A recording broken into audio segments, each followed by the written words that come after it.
नमस्कार मित्रांनो, मी डॉक्टर अरविंद पगार होमिओपॅथी क्लिनिक, साईबाबानगर, सिडको, नाशिक. पुनश्च भेटत आहोत आपण मला समजलेल्या होमिओपॅथीच्या पुढील भागात. मित्रांनो, आपण आधीच पाहिलं की होमिओपॅथीचे औषधं कसे बनवले जातात. तर जेवढे जेवढे होमिओपॅथीच्या पोटेन्सीज वाढत जातील तसं तसं त्या पदार्थाचा अंश हा जवळजवळ नगण्य झाल्यासारखा असतो आणि त्यालाच आपण डायनॅमिक एनर्जी किंवा चैतन्य शक्ती त्या पदार्थाची त्या औषधामध्ये उरते. आणि होमिओपॅथीचे ही चैतन्य शक्ती कशी काम करते हे आधी सांगता येत नव्हतं आणि त्याच्यामुळे लोकांच्या मनामध्ये संभ्रम होता की होमिओपॅथी खरोखर काम करते का प्लॅसिबो इफेक्ट असं. आणि आधी सिद्ध करता येत नव्हतं की होमिओपॅथी खरोखर कशी काम करते असं. सायन्स जसं जसं म्हणजे संशोधन जसं जसं सुरू झालं आणि संशोधनामध्ये 2011 ते 22च्या मध्ये असं सिद्ध झालं तर अल्ट्रा हाय डायल्युशन्स 6C, CM आणि LM30 पोटेन्सीज यांचा स्टडी केला गेला आणि त्याच्यामध्ये रिसर्चमध्ये असं सापडलं की नॅनो पार्टिकल जे असतात त्या पदार्थाचे, म्हणजे जे औषध बनवलेले होमिओपॅथीचं, तर त्या पदार्थाचे म्हणजे त्या रेमेडीचे ज्या पदार्थापासून बनवले तर त्या पदार्थाचे नॅनो पार्टिकल्स हे याच्यामध्ये डायल्युशन्समध्ये हायर जेवढे हायर डायल्युशन्स आहेत त्यांच्यामध्ये सगळ्यांमध्ये ते नॅनो पार्टिकल्स सापडले. आणि हेच नॅनो पार्टिकल्स होमिओपॅथीमध्ये काम करतात आणि हे नॅनो पार्टिकल्स RNA DNA जाऊन किंवा जीन्सवर देखील काम करतात आणि होमिओपॅथी जी आहे त्यामुळेच मुळासकट आजाराला बरं करायला मदत करत असते. तर नॅनोडायनॅमिक्समध्ये मटेरियल सापडतं आणि नॅनोडायनॅमिक्स नावाचा एक प्रकार आहे ज्याच्यामध्ये रिसर्च केला गेला आणि त्या नॅनोडायनॅमिक्समध्ये जे आहे नॅनो मटेरियल जे आहे त्या सबस्टन्सेस सापडले की ज्या पदार्थापासून होमिओपॅथिक मेडिसिन्स बनवले गेले. तर इलेक्ट्रॉन मायक्रोस्कोप आणि स्पेक्ट्रोमेट्रीची मदत घेतली गेली आणि त्याच्यामध्ये जे पदार्थ होमिओपॅथीमध्ये वापरले जातात जसं आर्सेनिक आहे, सोनं आहे ज्याला ऑरम मेटॅलिकम म्हणतात, किंवा वेगवेगळ्या प्लॅटिनम, तर यांचं सगळं हे केलं गेलं. आणि जेव्हा सगळा स्टडी केला गेला इलेक्ट्रॉन मायक्रोस्कोप खाली, तर जेवढे हायर डायल्युशन्स होते त्यांच्यामध्ये नॅनो पार्टिकल्स सापडले आणि हेच नॅनो पार्टिकल जे आहेत होमिओपॅथीमध्ये पेशंटला किंवा रुग्णाला मुळासकट बरं करायला मदत करत असतात. तर हा लोकांचा खूप मोठा गैरसमज होता की होमिओपॅथीचा प्लॅसिबो इफेक्ट असतो किंवा होमिओपॅथीच्या डायल्युशन्समध्ये कुठल्याही प्रकारचा औषधाचा अंश नसतो असं.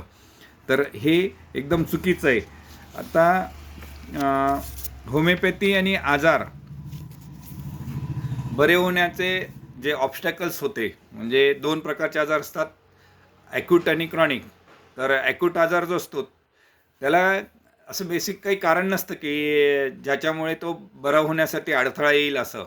पण क्रॉनिक किंवा जुनाट आजारांना कुठंतरी काहीतरी ऑब्स्टॅकल्स असतात आणि ते ऑब्स्टॅकल्स म्हणजे वारसा हक्काने मिळालेले काही दोष किंवा वारसा हक्काने मिळालेले काही गुणधर्म यांच्यामुळे ते आजार जे आहेत जुने आजार ते बरे होतात आणि पुन्हा पुन्हा उद्भवत असतात. आता हे जुने आजार जे बरे होतात आणि पुन्हा पुन्हा उद्भवतात असतात याला बेसिक कारण आहे मायाझम्स. ऑर्गॅनन ऑफ होमिओपॅथी डॉक्टर सॅम्युअल हॅनेमन यांनी ॲफोरिझम 71 ते 82 याच्यामध्ये ह्या मायाझमच्या संदर्भात सखोल विश्लेषण केलेलं आहे. तर होमिओपॅथीमध्ये 3 प्रायमरी मायाझम्स आहेत, एक सोरा, सिपिलिस आणि सायकोसिस. आता सोराचा अर्थ होतो हायपो किंवा जिथं कमी ड्रायनेस, इच, खाजव वगैरे जे असते. खरं तर सोरा ही सगळ्या आजारांचं मूळ कारण आहे. मी तुम्हाला एक उदाहरण म्हणून एक मठाची बी दाखवतोय. आता ही मठ आहे,